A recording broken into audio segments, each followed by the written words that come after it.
மகர ராசிக்காரர்களுக்கெல்லாம் இந்த மே மாத பலன்கள் எப்படி இருக்க போகிறது? மகர ராசிக்காரர்களுக்கு 2ஆம் வீட்டிலே வரக்கூடிய ராகு பகவான், இந்த ராகு கேது பயிற்சியில் 3 முக்கியமான விஷயங்கள் பணவரவை தரக்கூடியதாக இருக்கிறது. என்னவென்றால், ஒன்று சகாய சனி, 3இல் இருப்பவர் 3, 4, 5 சொத்தை பார்க்கிறார். 3இலிருந்து 7ஆம் பார்வையாக மகர ராசிக்காரர்களுக்கு 9ஆம் இடத்தை பார்க்கிறார். 3இலிருந்து 10ஆம் பார்வையாக 12ஐ பார்க்கிறார்.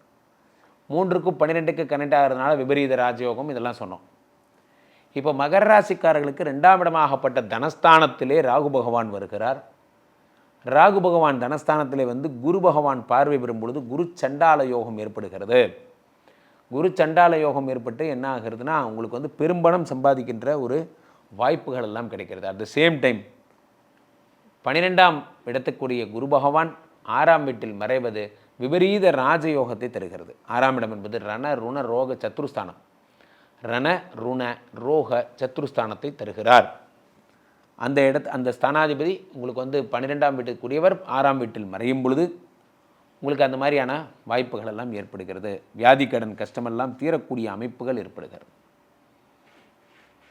ஸோ அந்த 12ஆம் வீடு அப்படிங்கிறது என்னென்னா, unit to be most sensitive. என்ன அப்படின்னு பார்த்தீங்கன்னா, உங்களுக்கு விரயத்தை தரக்கூடியவர் 6ஆம் வீட்டில் மறைந்து யோகத்தை தருகிறார். ஒரு விரயத்தை தரக்கூடியவனே பணவரவை தரும் பொழுது அது எப்படி இருக்கும்? போகின்ற விரயங்கள்லாம் தடை பண்ணக்கூடியதாக இருக்கும். தேவையில்லாமல் எதெல்லாம் விரயமாகிறதோ அதெல்லாம் தடை பண்ணக்கூடியதாக இருக்கும். அதேமாதிரி 8 கூடியவனும் அதே மாதிரி 6 கூடிய புதனும் 2 பேருமா சேர்ந்து 5ஆம் வீட்டில் இருக்கிறார்கள். நிறைய பேர் என்ன கேட்குறாங்க, மே மாத பலன்கள்னால் 5ஆம் இடம் என்பது யோகஸ்தானம், சுக்கிரனோட வீடு. அந்த யோகஸ்தானத்தில் 8 கூடியவனும் 6 கூடிய புதனுமாக சேர்ந்து அமரும் பொழுது அந்த 5ஆம் இடம் கெடுகிறதேன்னு கேட்குறாங்க. ஆனால் உண்மை என்னவென்றால், அந்த 5ஆம் இடம் என்பது அது யார் பார்க்குறாங்க? சனி பார்க்குறார். எங்கிருந்து பார்க்குறார்? 3ஆம் இடத்துலேருந்து பார்க்குறார். 3இலிருந்து சனி பகவான் 8 கூடிய சூரியனையும் 6 கூடிய புதனையும் பார்க்கும் பொழுது 3, 6, 8 காம்பினேஷன் உருவாகி விபரீத ராஜயோகம் உண்டாகிறது. இப்படிலாம் கூட இருக்கா சார்? ஆமாம், கண்டிப்பாக இருக்குது. அதெல்லாம் தான் நீங்கள் பார்க்க கற்றுக்கோங்கிறேன். 3, 6, 8, 12 கூடியவர்கள் பார்வையாலோ சம்பந்தத்தாலோ அவர்களுடைய ஸ்தானத்தாலோ சேர்க்கையாலோ பரிவர்த்தனையாலோ எப்படி கனெக்ட் ஆனாலும் அது யோகமாகத்தான் மாறும். அதான் மைனஸ் இன்ட்டு மைனஸ் ப்ளஸ்ஸுங்கிற அந்த கான்செப்ட். 6ஆம் இடத்துல இருக்கக்கூடிய குரு பகவான் வேற உங்களுக்கு கடன்களை எல்லாம் தீர்க்கிறார். 7ல் செவ்வாய் பகவான் 7ஆம் வீட்டில் பாதகாதிபதி இருப்பதால் கணவரை விட்டு சின்னதாக பிரிஞ்சிருக்கிற போன்ற விஷயங்கள்லாம் ஏற்படும். சின்ன சின்ன கிளாஸஸ் வரும், விட்டு கொடுத்து போகிறது உங்களுக்கு நல்லது. மகர ராசிக்காரர்களுக்கெல்லாம் 100க்கு 85 மார்க். மே மாத பலன்களில் ஒரு முக்கியமான விஷயம் என்னவென்றால் நண்பர்களே, இந்த மே மாதம் மிக ஒரு வரலாற்று சிறப்பு மிக்க மாதமாக கருதப்படுகிறது. என்ன சார் சொல்கிறீங்க, அவ்வளோ முக்கியமான ஒரு மாதமா என்றால், ஏனென்றால் உங்களுக்கு இந்த மாதம்தான் குரு பயிற்சியும் நடக்கிறது, ராகு கேது பயிற்சியும் நடக்கிறது. சனி பயிற்சி ஏற்கனவே மார்ச் மாதம் நடந்துருச்சு, அதை விட்டுருங்க. குரு பயிற்சியும் ராகு கேது பயிற்சியும் நடக்கிறது. ஆக இந்த 2 பயிற்சிகளும் நடக்கின்ற இந்த மாதத்தை ஒரு ரிமார்க்கபிள் மாதமாக கருதுகிறோம். ஒரு விஷயம் நண்பர்களே, குரு பயிற்சி எங்கே நடக்குது? ரிஷபத்திலிருந்து மிதுனத்துக்கு வரார். That we know. புதனுடைய வீடு அப்படிங்கிறது டிஜிட்டல் வீடு என்று அழைக்கப்படுகிறது. டிஜிட்டல் வீடு. இந்த புதனுடைய வீட்டுக்கே குரு பகவான் வரும் பொழுது டிஜிட்டல் இன்னோவேஷன்ஸ் எல்லாம் அதிகமாகும். தொழில்நுட்பங்கள், ஏஐ தகவல் தொழில்நுட்பம், ஆப்பு. என் பிஸ்னஸ் ரொம்ப நாளாக வெப்சைட் மட்டும் வச்சுருக்கேன் சார், எனக்கு ஒரு அப்ளிகேஷன் இருந்தால் நல்லாயிருக்கும், நான் அப்ளிகேஷன் பண்ணலான்னு நினைக்கிறேன், பண்ணுங்க, ஒரு அப்ளிகேஷன் உருவாகும்.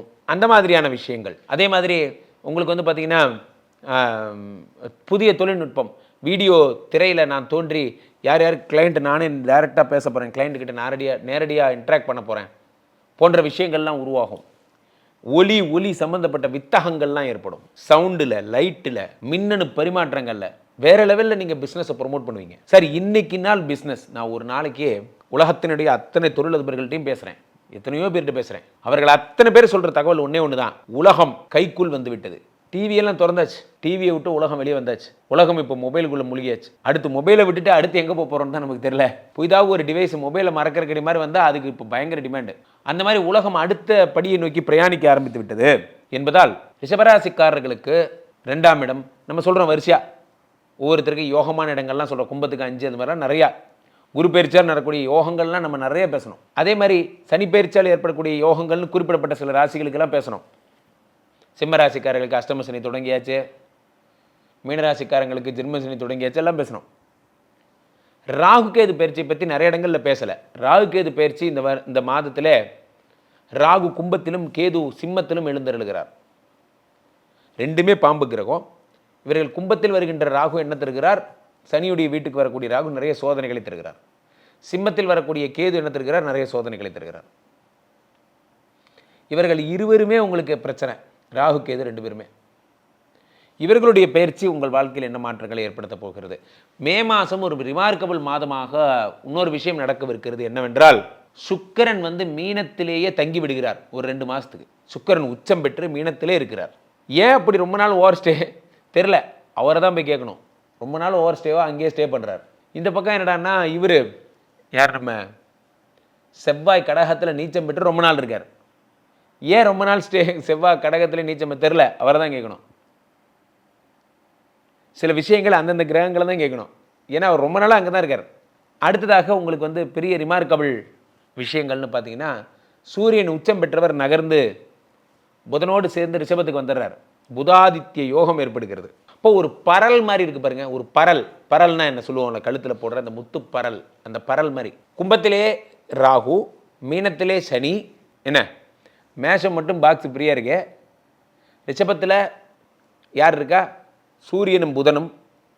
மிதுனத்திலே உங்களுக்கு இவர் குரு வந்துடுறார். கடகத்தில் செவ்வாய் வந்துடுறார். சிம்மத்தில் கேது வந்துடுறார். எல்லா முக்கியமான கிரகங்களும் பாருங்கள் லாக் ஆயிடுச்சு. எல்லா முக்கியமான கிரகங்களும் விட்டு போன கிரகம்னு எதுவும் கிடையாது. எல்லா கிரகங்களும் இதுக்குள்ளேயே தான் இருக்கு. மீனத்தில் யார் இருக்கா? சுக்கிரனும் சனியும். எல்லா கிரகங்களும் இருக்கு பாருங்க. இதில் மிஸ் ஆன கிரகம் எதுன்னு சொல்லுங்க பார்ப்போம். அப்போது உங்களுக்கு இந்த ராகு கேதுக்குள்ளேயே எல்லாம் வந்துடுதுங்கிற மாதிரி கூட நீங்கள் வச்சுக்கலாம். சந்திரன் மட்டும்தான் அப்பப்போ வெளியே ட்ராவல் பண்ணிட்டு இருக்கார். மற்றபடி எல்லாருமே ராகு கேதுக்குள்ளேயே வந்துடுறாங்க. இதை நிறைய கிரகங்கள், நிறைய பேர் அதை சொல்ல மறந்துடுறீங்க. நிறைய பலன்களில் ஜோதிடர்களே கூட மிஸ் பண்ணுறீங்க. என்னென்னா, நல்லா கவனிங்க. கும்பத்தில் இருக்கக்கூடிய ராகு, சிம்மத்திலே இருக்கக்கூடிய கேது, இந்த 2 பேருக்குள்ளேயே எல்லா கிரகங்களும் வந்துடுது. இது கடுமையான காலசர்ப்ப தோஷம். ராகு கேதுக்கள் உங்களை முழுங்கிடுறாங்க மே மாதம். ஆக மே மாதம் ராகு கேதுக்களின் ஆட்டம் தான் அதிகமாக இருக்கும். இவர்கள் தான் வைக்கிறது சட்டமாக இருக்கும். ராகு கேது என்ன நினைக்கிறாங்களோ அதுதான் நடக்க போகுது. சூரியனை ராகு விழுங்கும் அந்த பொழுதைத்தான் நாம் சூரிய கிரகணம் என்று சொல்லுகிறோம். சந்திரனை கேது விழுங்கும் அந்த பொழுதைத்தான் சந்திர கிரகணம் என்று சொல்லுகிறோம். அப்போ இந்த உலகத்துக்கே ஒரு கிரகணம் மாதிரின்னு நீங்கள் வச்சுக்கலாம். ஆக நான் என்ன சொல்ல வருகிறேன் என்றால், மே மாதம் பெரிய பெரிய சேஞ்சஸ். அதனால தான் இந்த போர், யுத்தம், அறிவிப்பு, பூகம்பம், நிலநடுக்கம், அது இதெல்லாம் இவங்க சொல்கிறாங்க. பார்த்தீங்கன்னா இந்த மாதிரியான மனக்குழப்பங்கள் இது எதுவும் நடக்காது. ஆனால் நடக்கிற மாதிரியே ஒரு வைப்ரேஷனில் வச்சுருக்கு. காரணம் என்னென்னா, இத்தனை கிரக குழப்பம் எல்லாமே இந்த ராகு கேதுக்குள்ளே மாட்டிக்கிற ஒரே காரணம் தான். அவ்வகையிலே நம்ம இம்மாதம் மிகுந்த ஜாக்கிரதையுடன் இருக்க வேண்டும். பெரும்பாலும் நாகாத்தம்மன் கோயில், சர்ப்பராஜா கோயில், சர்ப்ப கிரகங்களுக்கு நிறைய நீங்கள் ஆலயங்கள் சென்று வழிபட வேண்டும்.